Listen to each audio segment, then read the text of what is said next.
प्रधानमंत्री ने मुखवा में की मां गंगा की पूजा अर्चना। कहा यह दशक उत्तराखंड का। उद्योगपतियों और देशवासियों से की शीतकालीन यात्रा में शामिल होने की अपील। उत्तराखंड को नए विजन का मंत्र दे गए पीएम मोदी। बारहमासी और घाम तापो पर्यटन पर दिया जोर। कहा धार्मिक और पर्यटक स्थलों पर बढ़ी यात्रियों की संख्या। प्रधानमंत्री ने देशवासियों से की उत्तराखंड आकर शादी करने की अपील। कहा डेस्टिनेशन वेडिंग के लिए उत्तराखंड को चुने। फिल्मों की शूटिंग के लिए उत्तराखंड को बताया बेस्ट।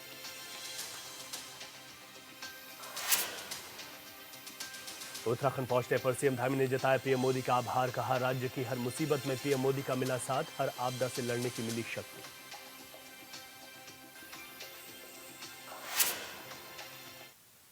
नमस्कार, मैं हूं रवि खेंत्रा। हॉर्नबिल टीवी देख रहे हैं आप। उत्तराखंड की खबरों की शुरुआत करते हैं। प्रधानमंत्री नरेंद्र मोदी आज उत्तराखंड दौरे पर रहे। उत्तरकाशी पहुंचकर पीएम मोदी ने मुखवा मंदिर में मां गंगा के दर्शन और पूजा अर्चना की है। सीएम ने मां गंगा से देशवासियों की खुशहाली की कामना की और पीएम ने दूरबीन से खूबसूरत वादियों का आनंद लिया। इसी क्रम में पीएम ने हर्षिल में पदयात्रा और बाइक रैली को हरी झंडी दिखाकर रवाना किया और स्थानीय उत्पादों की प्रदर्शनी का अवलोकन भी किया है। साथ ही पीएम ने एक सार्वजनिक जनसभा को संबोधित किया। पीएम ने सीएम धामी की तारीफ भी की। ऐसे में पीएम मोदी के साथ सीएम धामी, मुख्य सचिव राधा रतूड़ी और कैबिनेट मंत्री मौजूद रहे।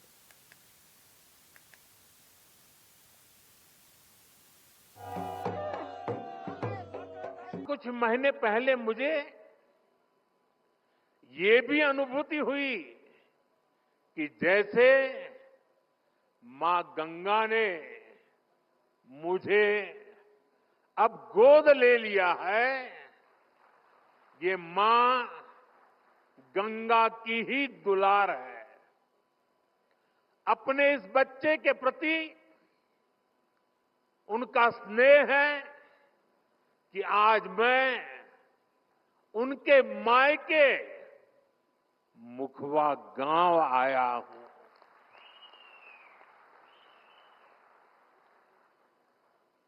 यहां मुझे मुखी मठ मुखवा में दर्शन पूजन का भी सौभाग्य प्राप्त हुआ है। साथियों, आज हर्षिल की इस धरती पर आया हूं तो मैं अपनी दीदी भूलियों के स्नेह को भी याद कर रहा हूं। वो मुझे हर्षिल का राजमा और दूसरे लोकल प्रोडक्ट्स बेचती रहती है। आपके इस लगाव और उपहार के लिए मैं आपका आभारी हूं। साथियों, कुछ साल पहले जब मैं बाबा केदारनाथ के दर्शन के लिए बाबा के चरणों में गया था, तो बाबा के दर्शन अर्चन के बाद मेरे मुंह से अचानक कुछ भाव प्रकट हुए थे और मैं बोल पड़ा था, ये दशक उत्तराखंड का दशक होगा। कोई भी सीजन हो, कोई भी सीजन ऑफ सीजन ना हो, हर सीजन में टूरिज्म ऑन रहे। अब ऑफ नहीं, ऑन का जमाना। अभी पहाड़ों पर पर्यटन सीजन के हिसाब से चलता है। आप सब जानते हैं, मार्च, अप्रैल, मई, जून के महीने में बड़ी संख्या में पर्यटक आते हैं। लेकिन इसके बाद उनकी गिनती बहुत कम हो जाती है। सर्दियों में अधिकतर होटल्स, रिसोर्ट्स और होम स्टे खाली पड़े रहते हैं। 12 मासी पर्यटन का विजन, 365 दिन के पर्यटन का विजन लोगों को दिव्य अनुभूतियों से जुड़ने का अवसर देगा। इससे यहां साल भर उपलब्ध रहने वाले रोजगार के अवसर विकसित होंगे। इसका बड़ा फायदा उत्तराखंड के स्थानीय लोगों को होगा, यहां के युवाओं को होगा। अभी कल ही उत्तराखंड के लिए केंद्र सरकार ने बहुत बड़े निर्णय लिए हैं। कल केंद्रीय कैबिनेट ने केदारनाथ रोपवे प्रोजेक्ट और हेमकुंड रोपवे प्रोजेक्ट को मंजूरी दे दी है। केदारनाथ रोपवे बनने के बाद जो यात्रा 8 से 9 घंटे में पूरी होती है, अब उसे लगभग 30 मिनट में पूरा किया जाएगा। इससे बुजुर्गों, बच्चों, महिलाओं के लिए केदारनाथ यात्रा और सुगम हो जाएगी। इन रोपवे प्रोजेक्ट पर हजारों करोड़ रुपए खर्च किए जाएंगे। मैं उत्तराखंड समेत पूरे देश को इन प्रोजेक्ट्स की बधाई देता हूं और इसी का परिणाम है कि उत्तराखंड में पर्यटकों की संख्या इस एक दशक में तेजी से बढ़ी है। 2014 से पहले 4 धाम यात्रा पर हर साल औसतन 18 लाख यात्री आते थे। अब हर साल लगभग 50 लाख तीर्थ यात्री आने लगे हैं। साथियों, सर्दियों में देश के बड़े हिस्से में जब कोहरा होता है, सूर्यदेव के दर्शन नहीं होते, तब पहाड़ों पर धूप का आनंद मिल रहा होता है। ये एक स्पेशल इवेंट बन सकता है। और गढ़वाली में से क्या कहेंगे? घाम तापो पर्यटन। सही है ना? घाम तापो पर्यटन।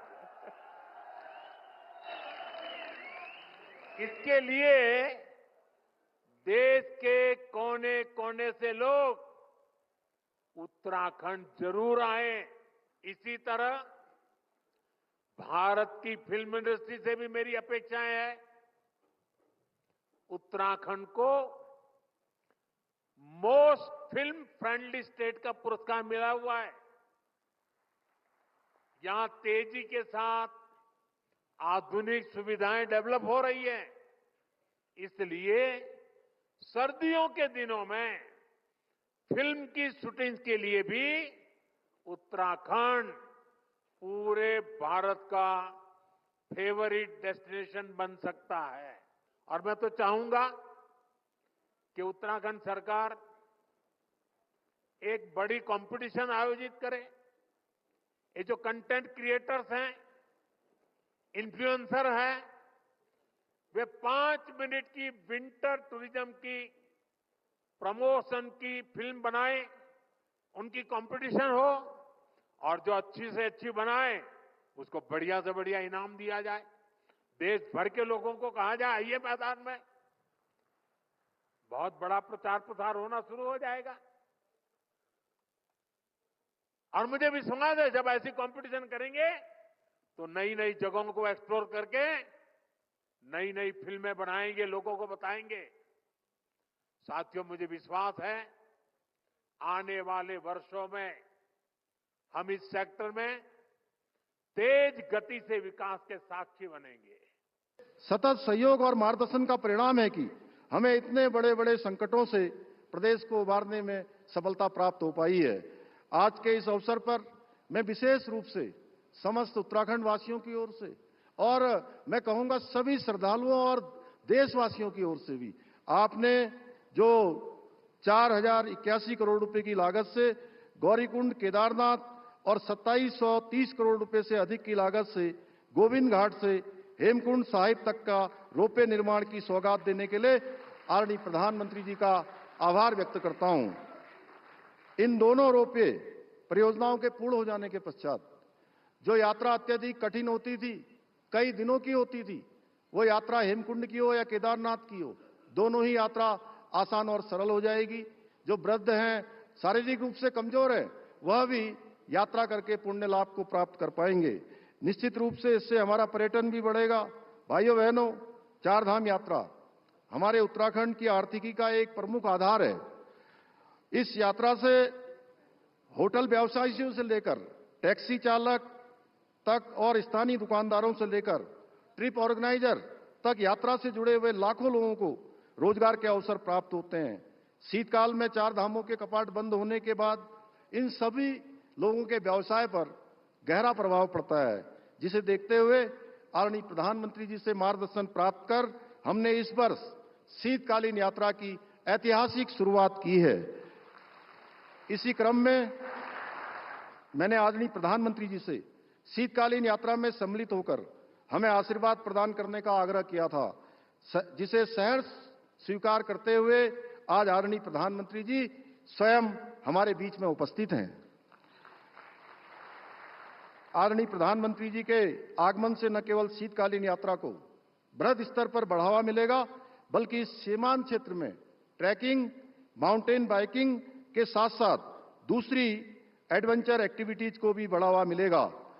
इसके लिए मैं एक बार पुनः आदरणीय प्रधानमंत्री जी का आभार व्यक्त करते हुए मां गंगा से प्रार्थना करता हूं कि उनके कुशल एवं सफल नेतृत्व में देवभूमि उत्तराखंड के साथ साथ संपूर्ण देश इसी प्रकार तेज गति से विकास की राह पर आगे बढ़ता रहे और भारतवर्ष पुनः विश्व गुरु के पद पर आरूढ़ हो।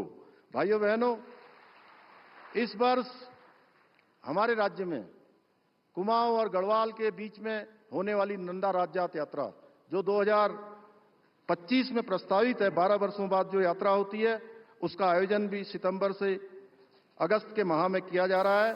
प्रधानमंत्री नरेंद्र मोदी उत्तरकाशी दौरे पर रहे। मुखवा में मां गंगा की पूजा के बाद पीएम मोदी ने हर्षिल में जनता को संबोधित किया।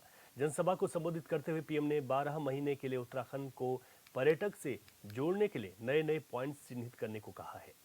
पीएम मोदी के इस बयान को लेकर बीजेपी के प्रदेश प्रवक्ता सुरेश जोशी ने कहा, 2014 से लगातार उत्तराखंड के लिए जो पीएम मोदी कर रहे हैं उसकी तारीफ में शब्द भी कम पड़ जाएंगे। उन्होंने कहा कि रोड के इंफ्रास्ट्रक्चर से लेकर हेल्थ और पर्यटन से लेकर सभी क्षेत्रों को बेहतर करने के लिए पीएम हमेशा उत्तराखंड को सौगात देते हैं। देखिए, सबसे पहले तो मैं भारतीय जनता पार्टी की ओर से प्रधानमंत्री जी का अभिनंदन करता हूं, उनका स्वागत करता हूं उत्तराखंड में। और साथ ही साथ जिस तरह से उत्तराखंड की प्रगति के लिए वो 2014 से लेकर आज तक लगातार प्रयास कर रहे हैं, उसके लिए मैं आपके माध्यम से कह सकता हूँ हमारे पास कोई शब्द नहीं है कि जो कहे जाएं। चाहे वो सड़क का इंफ्रास्ट्रक्चर हो, चाहे टूरिज्म का हो, चाहे हेल्थ का हो, चाहे एजुकेशन का हो, उत्तराखंड के विकास के लिए कोई भी ऐसा विभाग नहीं है जिस विभाग को भारत सरकार से आवश्यकता से भी अधिक सहायता यहाँ पर को दी जा रही है।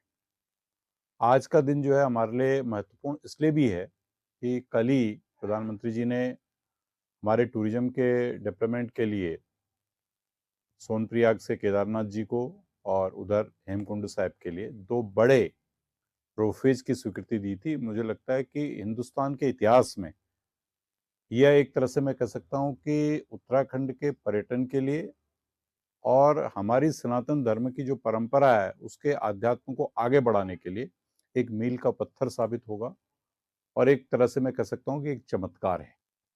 नैनीताल उधम सिंह नगर से सांसद अजय भट्ट रानीखेत पहुंचे, जहां पहुंचने पर बीजेपी कार्यकर्ताओं ने फूल माला पहनाकर उनका स्वागत किया है। वहीं इस मौके पर सांसद अजय भट्ट ने पार्टी के कार्यकर्ताओं के साथ बातचीत भी की। वहीं यूसीसी पर बोलते हुए सांसद ने कहा, यूसीसी कानून देश हित के लिए है, अन्य राज्य भी अपने राज्यों में से लागू करना चाहते हैं। क्योंकि इस कानून से देश की जनता को फायदा ही होगा।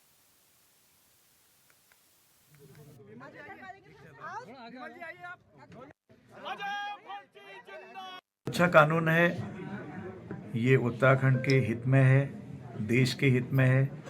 कई राज्य हमसे उसका नमूना मांग रहे हैं। वो दिन भी दूर नहीं है जब पूरे देश में इसकी मांग उठेगी और उठ रही है।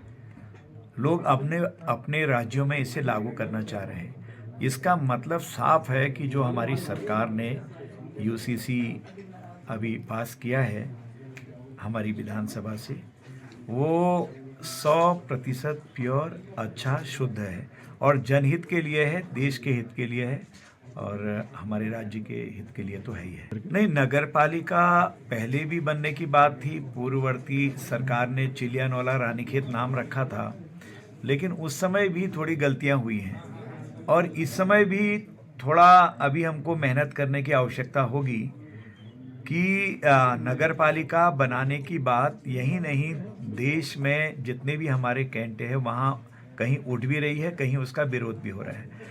परंतु जो गवर्नमेंट ने निर्णय लिया कि अगर संबंधित राज्य सरकार उनकी शर्तों के आधार पर कार्य करती है तो बिना पैसे के, कोई पैसा नहीं पड़ेगा, निःशुल्क वो अपनी प्रॉपर्टी देने को तैयार है। माना रानीखेत है तो यहाँ 2-1 शर्तें हो सकती हैं, जैसे फील्ड का या एक आध चीज़ें और भी हैं।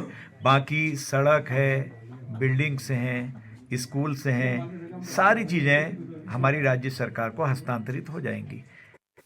उत्तराखंड में ऑनलाइन दस्तावेज रजिस्ट्री नियमावली 2025 के लागू होने से नाराज हल्द्वानी में वकील और पटवारी हड़ताल कर रहे हैं।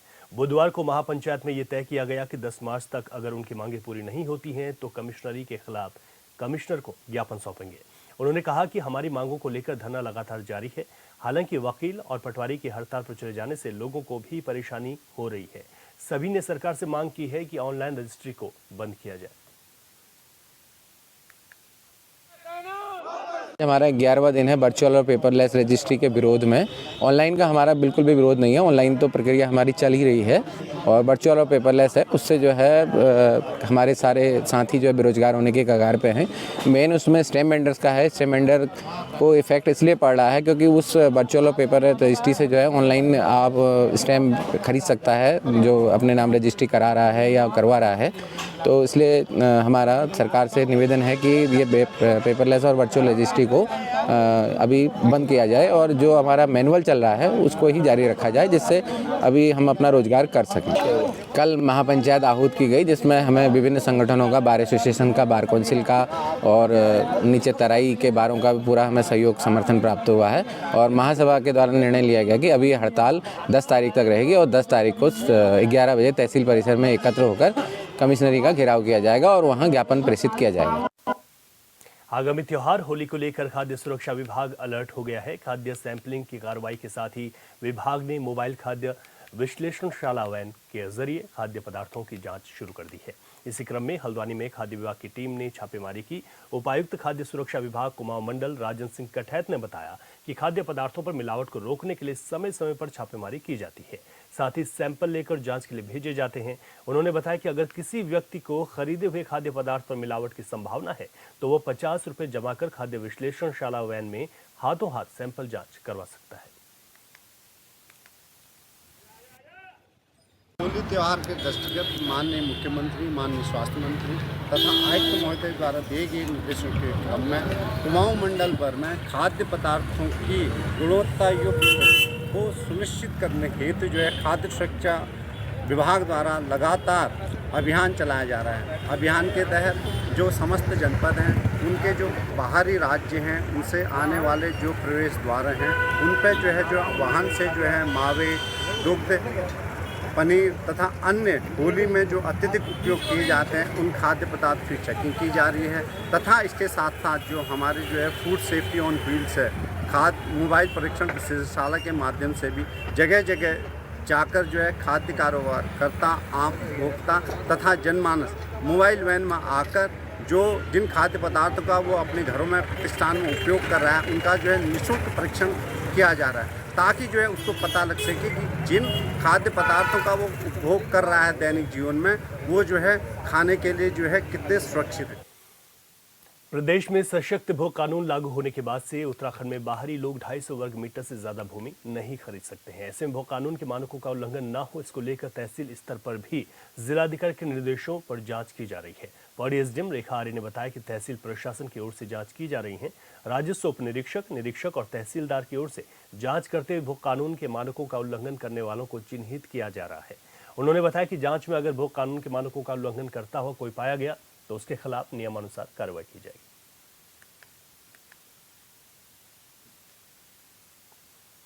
जिलाधिकारी महोदय के द्वारा हमें निर्देश दिए गए हैं कि तहसील क्षेत्र अंतर्गत जो अभी उत्तराखंड के भू कानून लागू हुआ है उसके जो नए नियम है उसके अनुसार दिया गया है कि कोई भी जो उत्तराखंड राज्य से बाहर भी व्यक्ति है वो 250 वर्ग मीटर से ऊपर जमीन आवासीय प्रयोजन हेतु क्रय नहीं कर सकते हैं।